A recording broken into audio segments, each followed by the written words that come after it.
that don't mean you don't want her back. Okay, so you're still there. We're in the and that's why nobody else can get a piece of your heart because it belongs to Mariah. We're in a safe space, right? We're being vulnerable, Absolutely. right? We just can't. We in the man cave. I don't want to start shit that I don't need to start. So ultimately, what I'll say, I divorced my wife. You initiated. Yes. Why? So in that, because it goes back to what I was saying before, where I was talking about the man that I am. Mm-hmm. And then this is, years of therapy. The man that I am and the man that I was before I was married, I feel like I lost my identity and who I was once I became a husband. A husband. And the husband I became was Mr. Mariah Carey. So are you telling me that you let the public's opinion influence how you function in your marriage? It wasn't the public's opinion, but that was part of it because it wasn't. I could care less about Understood. what people thought. But because of who she is, you knew going in. Because I didn't feel like a man. Because of what? So many things. Initially. Give me two things. Financially. But you knew going in. Yeah. Did I go in with the right intentions? Did you? I had to ask myself those questions. Did you? I believe I went in for love, but in the sense of like what my life, because you got to think at the time, I'm a man in my 20s. Mm-hmm. I'm enamored.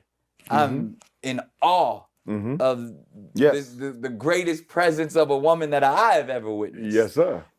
And so I could have been clouded by just the idea of love. The hopeless romantic in me was like, I gotta get this right. I gotta figure this. This is a blessing from the Most High, regardless of what the scenario was. So, again, in spending time and figuring out, like, man, was I blinded by the idea? What's the age gap? How many years? About a decade. Okay. Is it possible that you didn't believe you deserved her? Absolutely. 100%. So there was a self-esteem piece. That's what I'm saying. That's where I'm going back to. On many levels of this is someone that is out of my league. This is someone that is more mature than I am. This is someone who has all the things she desires in life is completely different than my desire. So then, therefore, when I'm in this scenario, I'm like, ooh, am I losing myself?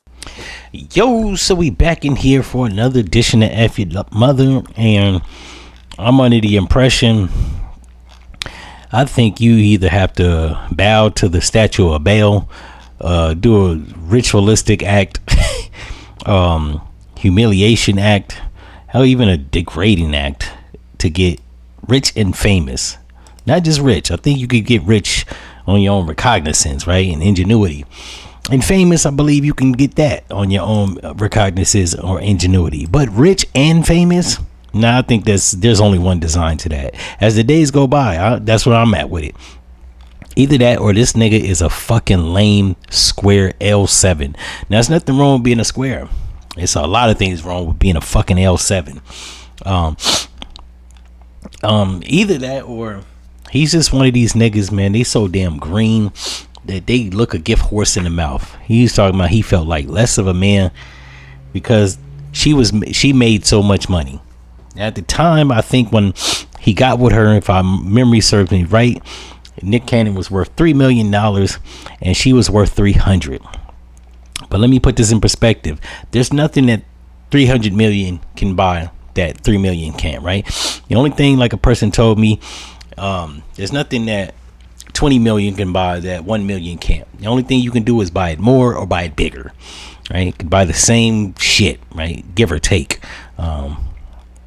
So right there, he was already looking at it wrong because there's not a lot of people that got $1 million, let alone 3.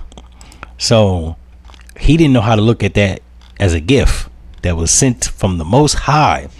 The Most High sent you a bitch that made $300 million. And you couldn't find a way to siphon off like 30 million of it tax free. Now I'm assuming because he's at the level where he's at in media and entertainment that he used it for connection purposes, right? He got that much.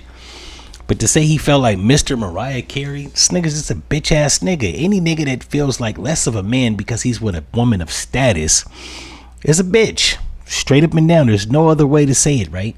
I don't give a fuck if I'm with who's shit. Ain't really too many women of notoriety. Michelle Obama's old as fuck. Whitney Houston dead. Janet Jackson. If I luck up and was running into Janet Jackson, even though that's a bad example because the bitch almost 60 years old, but and it still looks good. Let's not get fucked up. But let's say I was to run into a younger Janet Jackson, I would have used and pimped that shit for what all it was worth. I'd have made 100 million. I'd have been Mr. Janet Jackson, but I would have cut a record and I would use that bitch fame to put that shit on the same level as Thriller. I probably wouldn't have, you know what I mean, got to that level. But what I'm saying is, unlike JD, Jermaine Dupri, and this bum ass nigga, like I'm under the impression that niggas are just rich niggas are just fucking. They pick the stupidest low denominator nigga to be rich and famous, cause ain't no way. And she a red bone biracial half breed. And then on top of all that, Mariah Carey's like what now? Got to be 52. Bitch still look good. I'm saying, so he was just an idiot nigga. Some niggas are just idiots. They'll get a bitch with money, good looks, all that shit, and still fuck it up somehow. Because I won't even say they don't know how to keep their dick in their pants. Niggas is just stupid. Now, I will say, are there other ulterior motives as to why he dumped her? Divorced her? Maybe she was fine, had money, connections, all that shit world over. Maybe she was dumb. But from the interviews I've seen of Mariah Carey, she don't sound stupid. She sounds like she got her head on straight. But then again, I'm on the outside looking in. She could probably be unagreeable, difficult, argumentative, confusing. What's another word to describe a bitch that get on your nerves? I don't know. She probably could have been anything that describes a woman as unagreeable. She could have probably been. We don't know. You never know what's going on behind the scenes. And they always say that one man's trash is another man's treasure. Or is it one man's treasure, another man's trash? I don't know. What I do know is this nigga's an idiot. That's why when I see him in interviews, and I've listened to him in interviews, he sounds like the dumbest tool. And that's why I'm under the impression they only letting dumb niggas or niggas doing rituals in the Illuminati get in Hollywood, because they damn sure ain't letting the smart niggas in, right? You either got to be a tool, a moron, or not that mentally or intellectually inclined. You know what I'm saying? They do not let, and I just from my observations of living in America 43 years, about 37 of them shits of observation, that from my observation, the people that of high intelligence, high morale, and high principle, ethics, and integrity, they didn't get that far. Hell, even Tupac was gunned down, and a lot of people think that was gang violence. Still think the feds orchestrated that, but I'm moving on right along. I digress. But just from my 37 years of observation, the niggas that become rich and famous don't be the sharpest tools in the box. Now, with the exception of Ice Cube, that's pretty much it. I'm not even gonna say 50 Cent, Tyler Perry. Niggas is just clever. Yeah, you don't see nobody like Neil Tyson DeGrasse being put on this level of intellect, and he worked for fucking NASA, which is, niggas be lying about outer space, but I digress again. You don't see people like Tariq Nasheed, scholars like Dr. Kaba. You don't see, you didn't get to see Dr. Sebi do interviews on primetime television. You don't get to see people like you never, well, with the exception of Khalil Muhammad, but he died at 54 about 30 years ago. Who else? They don't interview, what's his name, Farrakhan anymore. You don't see interviews with members from the Nation of Islam. You don't see intelligent black people talking about real shit on daytime television, primetime TV, or even on social media. The only people you see on social media are the fucking morons. People that, like, if they weren't rich, they'd be a crackhead or they'd be sucking dick in an alley. Or both.